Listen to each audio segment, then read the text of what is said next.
May I make one suggestion that if Larry Anderson asks a question, you please repeat it because we cannot hear him at all. Okay, okay. If I hear Larry asking a question, I'll make sure and reframe the question. Okay. My Paula on this end has started the recording of the conference, so I'm going to go ahead and begin.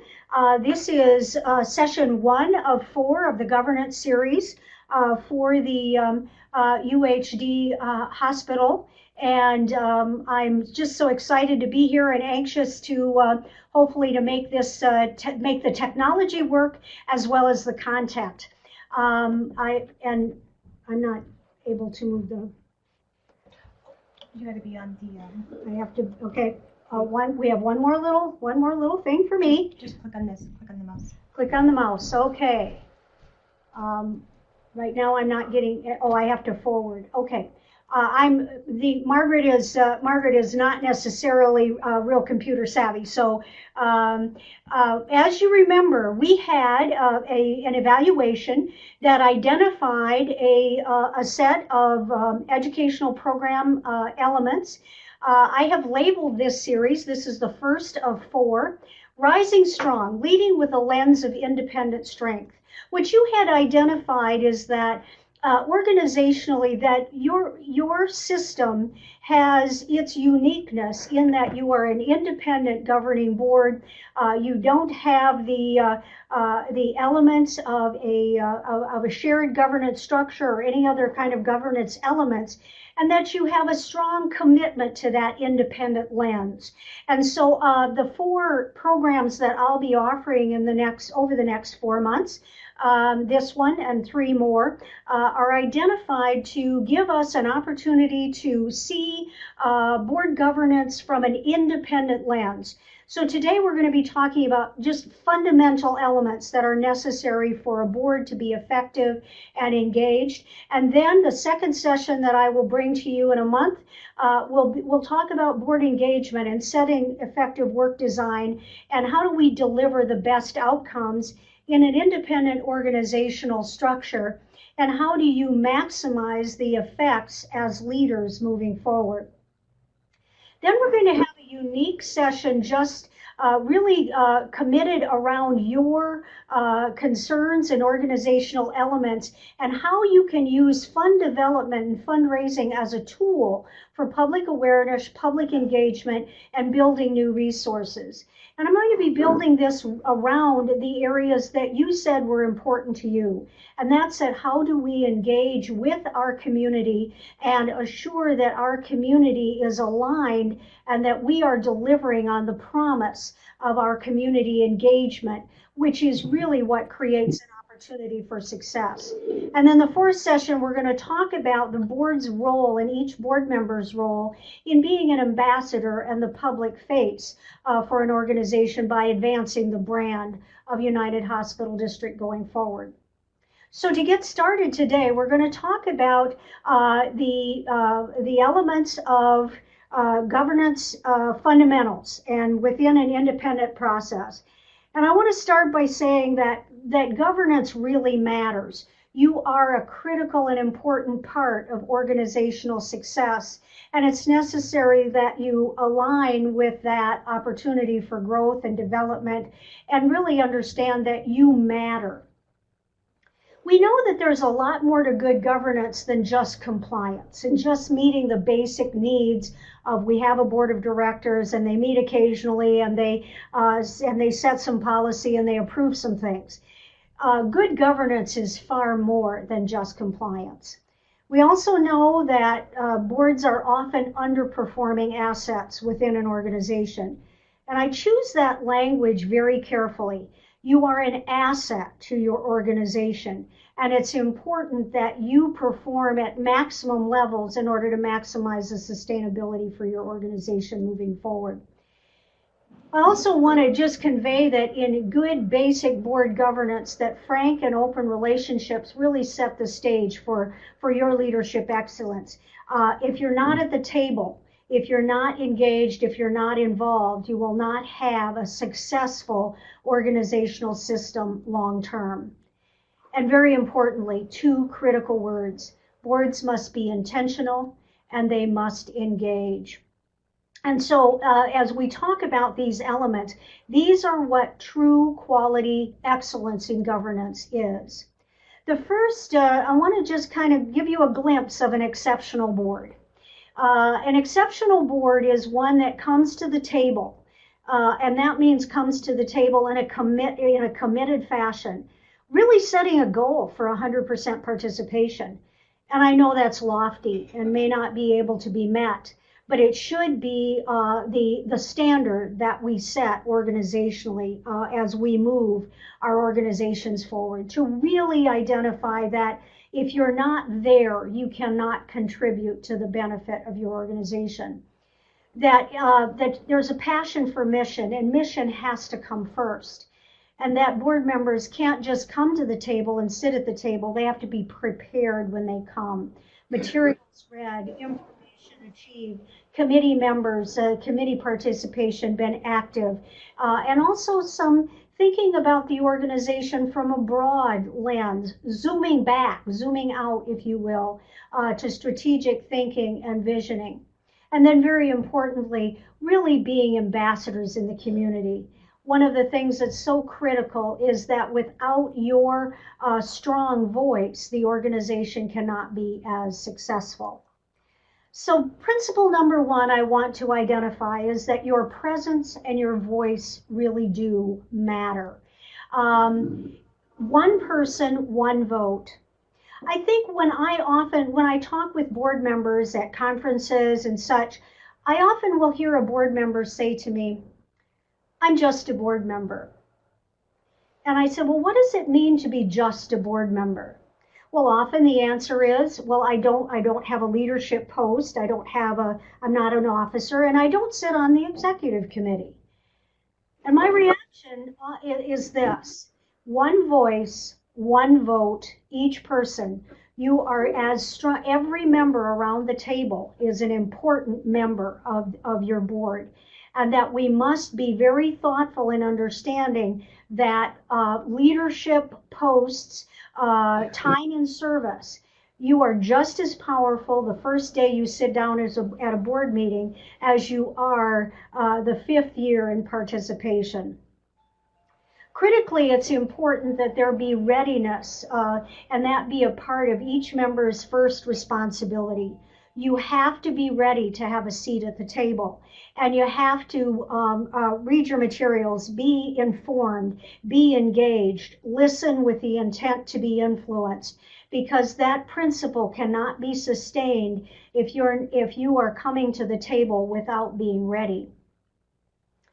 There should be an expectation that every board member contribute at every meeting. And I know that some of you are thoughtful, reflective, quiet, and I respect that, and respect the need that some people speak more and others are more reflective and may hold their voice.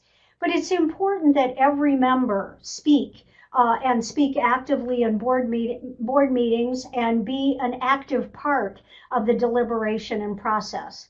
I strongly recommend that board chairs never leave a board meeting without every member having had an opportunity to contribute. And if they haven't, to call upon them and ask their engagement. Just remember that an empty chair really speaks volumes. If that chair is empty and empty too much, that board member is not able to contribute and the organization suffers from that loss. My recommendations when people align that, that people maybe are not expected and there isn't a culture on your board of expectation of participation.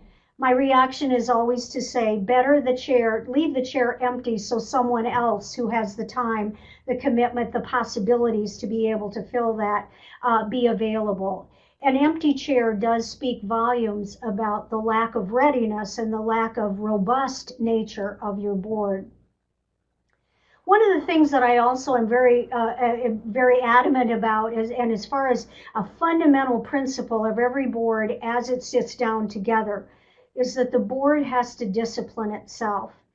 I often caution, and I'll call out Rick here, as your CEO, it is not your CEO's job to discipline individual board members. It is the job of the board itself to discipline itself. And so the critical nature of setting yourself a planful structure and then demanding accountability within that structure is absolutely critical. The first principle of governance is you are an important contributor to your organization. There is an expectation that you contribute, and it is an honor that you are able to be there to contribute. But there comes with that power also ultimate responsibility. The second principle I'd like to share with you today is that it really is, when people say it's mission first, it is mission first. The mission comes before everything. And so you have to ask yourself 3 fundamental things as you do your work each day. What is good for the patient? If the patient is not well served, then the decisions that you're making are not in the best interests of your organization in the long term. As importantly, what's good for your community is a critical element. Good for the patient, good for the community, and ultimately what contributes to a sustainable future. These are the 3 critical elements that, when they come together, create a strong, robust organization that can withstand some of the challenges that happen in communities and some of the resource challenges that we all face every day. That if we understand that these 3 elements drive us to do what we do, we will create a sustainable future. What you see in front of you on the slide right now comes from Good to Great by Jim Collins. He wrote a monograph on nonprofit and governmental organizations, and he identifies those 3 elements I just mentioned: patient, community, and sustainability. And he framed it up this way, that your program, that's essentially what you do for patients every day, is critically important and necessary to be balanced with brand. That's what your community sees, and how your community sees you contribute to the economic, social, and life well-being for your community. Here they call it brand. It's really community engagement, community buy-in, and community benefit. And then ultimately, you can't have those 2 out of balance with your sustainability circle. And that sustainability circle isn't just about money. It's also about the people necessary for you to continue your work over time. So if you go back to the slide just mentioned, what's good for the patient, what's good for the community, and what contributes to a sustainable future, create a balanced scorecard that essentially creates stability over time. For smaller community hospitals that are independent, keeping this element in balance is critical, and the most important task of the nonprofit board of directors is to assure that there is appropriate contribution to each of these fundamental critical circles. The third principle I'd like to share with you today is about a disciplined governance design. I always say if you have good rules, you know how to play the game a lot better. And when you make rules, and you make them when you're happy and have a good defined organizational structure, everybody knows what's expected of them at work. And we know that that's the most important element of being successful, is being able to be successful because we are following the dictates that we ourselves have sustained. And then making sure, and you've heard me probably say this if you've heard me speak at all, and that's that we make rules when we're happy so we can implement them when we're not. And those rules of engagement, action, and discipline really set the stage for us to get our work done.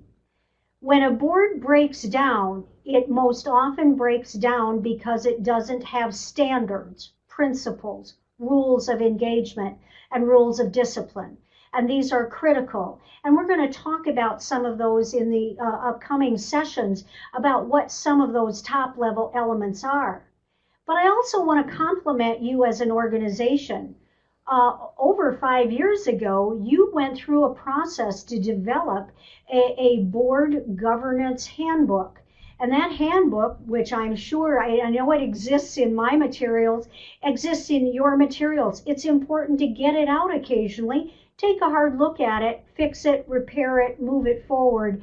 There are many, many elements there that are incredibly valuable to help keep you on track with your discipline. You have to have committees that actually are rolling up their sleeves and doing the work.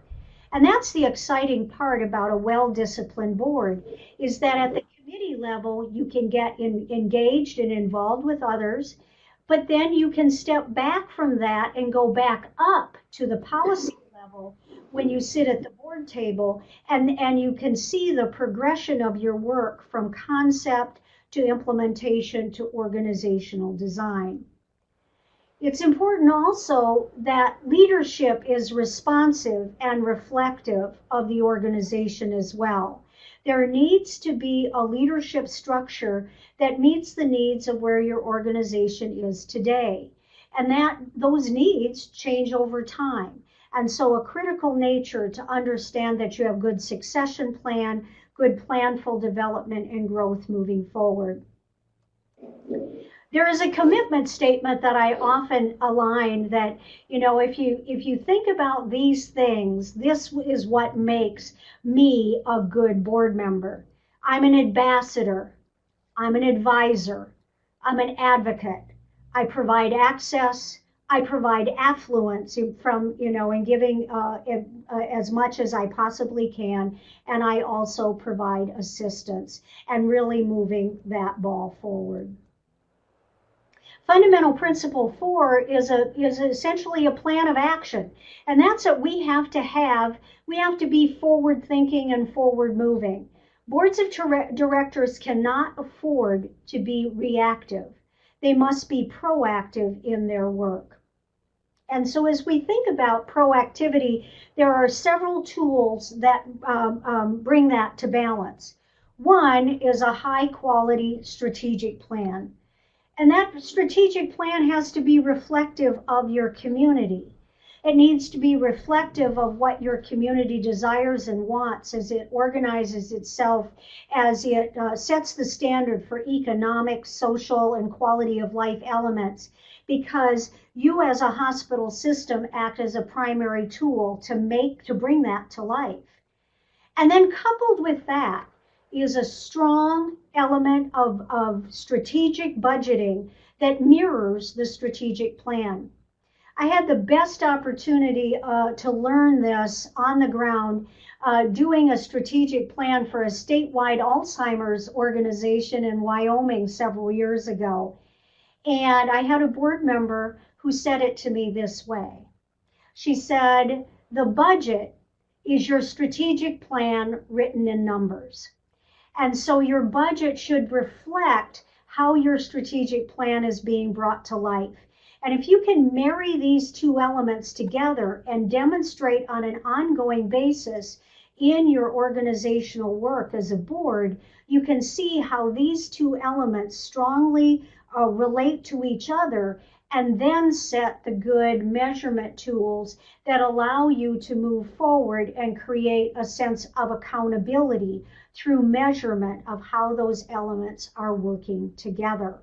So critical elements coming together: the plan, the budget, the measurement tools, and then, and I think a critically important part that we often forget, we have to do a good job and then tell people about it.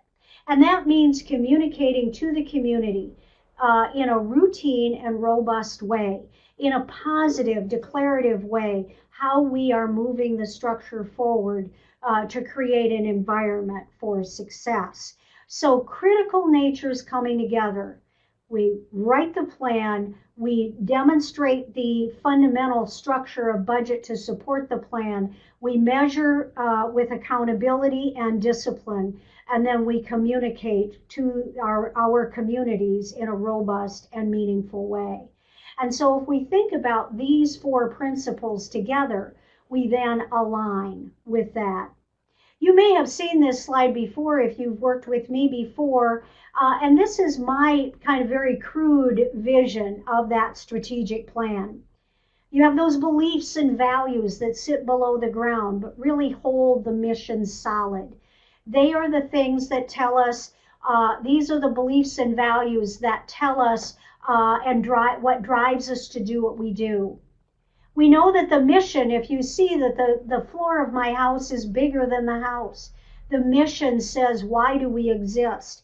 And it creates an environment where we understand that we are growing and changing. We might need to add on a room to our house someday. We need our mission to be strong enough to support that. We have basic core infrastructure and administrative supports that are necessary in order for our organization to grow. And then we also have those multiple programs, services, and strategic priorities that then set the stage. But very importantly, we set the vision first. We build our house first. We build our mission forward plan first. Then we identify what characteristics are necessary to shape how big and what unique elements sit inside the house. Very, very importantly, we talk about the importance of understanding what our community desires, but we should not be so bold as to say, here is our market share, so we simply build our house to manage our market share for today. What we have to do is be more aspirational in looking at what vision of what we want to be first, then defining the elements necessary to create the sustainable elements that support that. So in summary, I'd like to talk about the importance that your presence and your voice really matters. Each board member is critically important. Don't give your board short shrift by not being an active participant at the table, or worse yet, having spotty attendance at the table. It's critically important that you understand that you convey and support and reflect the vision of your community, whether that be your community as a medical provider, because I know your board has medical providers who sit as board members, or a community citizen from a community down the road that is served with a clinic or other supporting resource network. The critical nature that your presence and your voice really matter. And that mission always comes first. And if there are any doubts or questions in our mind as we move forward, we always move forward with a consideration that mission always drives every decision that we do. What's good for our patient, what's good for our community, and what is good for moving our organization sustainably so that we can continue to provide that good forever. That we understand that a critical element of a disciplined governance structure is really what creates a sound governance structure. You gotta have a rule book. A rule book you can get out when you need it so that you can self-discipline as a board. And when you're disciplined and intentional, you will create outcomes that are forward-thinking, that are aspirational, and that are also logical and planful in moving forward. You are the critical partner with your CEO to move your mission forward. And that partnership must be supported in a clear and structural way. And you also have to have a plan of action and a plan for measuring results. Without these elements, without these critical structures that are basic core governance structures, we are unable to move the ball forward. Well, I have effectively used up 24 minutes of my 30 minutes of allotted time. I'm most anxious to hear if you have any questions. thank you, Margaret. Can you hear us okay now? Yes, I can hear you. I can hear you very well. Very good. Does anyone from the board have any questions on anything that Margaret went over? I have a question, Margaret. This is Melanie. Thank you. With respect to mission and vision and setting a strategic plan, how often would you recommend, or how often is it necessary to, first of all, develop the plan, and then how often to monitor it towards your goal? That's an excellent question, and this is kind of my general rule of thumb. And everything is predicated on where you are in your life cycle.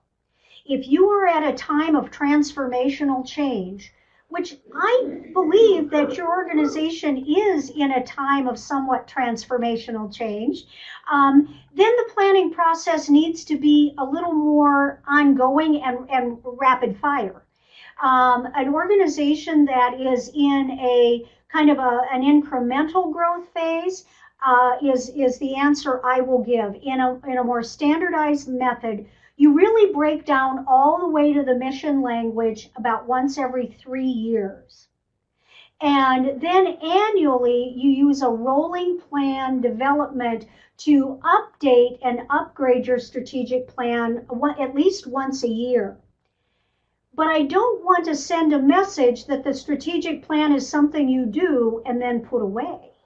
The strategic plan should be something that's dog-eared and sits at the table with you in every board meeting. It should be referred to, modified, changed as needed.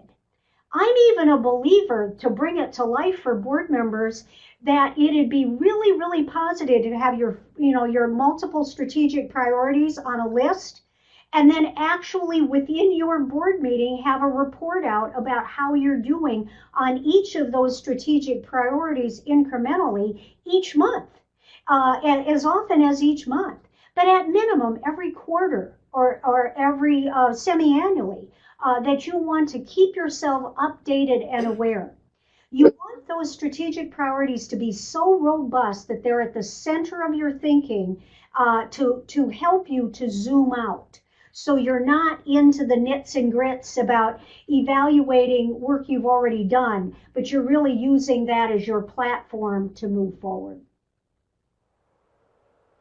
Did I answer the question, Melanie? Yes, you did. Thank you. The "it depends" answer makes me always feel like I'm an attorney. It depends, but it really does on where you're at in your organization.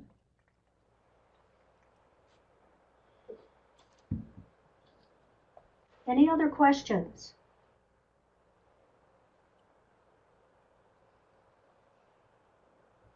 Okay. Well, I'm hopeful that this information has been helpful. And what I will tell you is that this session is being recorded. It will also be transcribed into a written document as well, so that anyone who would wish to come back and retrieve it can retrieve it in 3 ways. They can retrieve just the audio. They can see it with closed caption footers. And they can see it in a written form, in a narrative form, and actually read it if they would choose to review the information that way. I will make arrangements with Rick to make sure that this is available on your portal, so that you would have it for easy download, or for members who weren't able to be with us today. All right, well, thank you, Margaret. If there aren't any other questions, is Larry still connected? Did Larry have any questions? No, I have no questions. Okay, Larry is indicating that he does not have questions, and he has been available to hear the presentation and see the slide deck throughout the conversation today. Wonderful. Okay. Well, very good. I guess with that, unless there are any other questions, then I think what we'll do is we'll close out of this. maybe take just a couple of minutes to get our other video conferencing set up and get Larry connected. And then we can start our board meeting and go through the business.